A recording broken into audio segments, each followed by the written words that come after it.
हल्का अदब सोनावारी हाजिन की तरफ से आज प्रंग हाजिन में सालाना इजलास मुनक़द किया गया।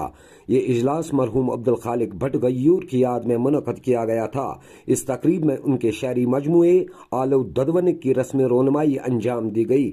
इस मजमूए को मरहूम मोहम्मद हसन हसन और मजीद मजाजी ने तरतीब दिया है। मज़कूरा किताब पर मंसूर मुंतज़िर और निसारुल करीम ने 2 मकाले पेश किए। तकरीब की सदारत साबिक secretary cultural academy doctor Rafiq Masoodi ने की, जबकि प्रोफेसर फारूक फैयाज, प्रोफेसर शाद रमजान, अदबी मरकज कमराज के सदर मोहम्मद अमीन भट्ट, जाडियो हाजिन मोहम्मद अकबर वानी, मोहम्मद मकबूल भट्ट भी ऐवानी सदारत में मौजूद रहे।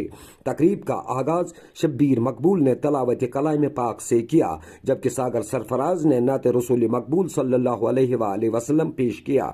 इस मौके पर हाजी जावेद ने खुतबा इस्तकबालिया पेश किया। अपने कलीदी खुतबे में हल्का अदब हाजिन के सदर शाकिर शफी ने खानदान गयूर की काविशों का तज़किरा करते हुए उनको मुबारकबाद पेश की। उन्होंने कहा कि कश्मीरी अदीबों को ज़बान और अदब की तरक्की और तरवीज के लिए ज़ाती मफादात से बाला तर होकर काम करना होगा।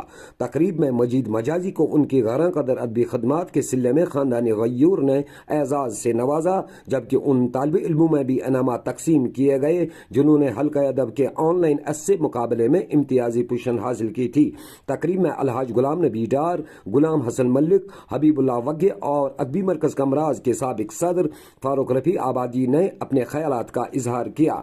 इस तकरीब में अदबी मरकज कमराज के अहदेदारों, अराकीन आमला, हल्का अदब हाजिन के मेम्बरान, प्रंग और मदवन के जीवकार शख्सियात ने शिरकत की। आखिर पर हल्का अदब के नायब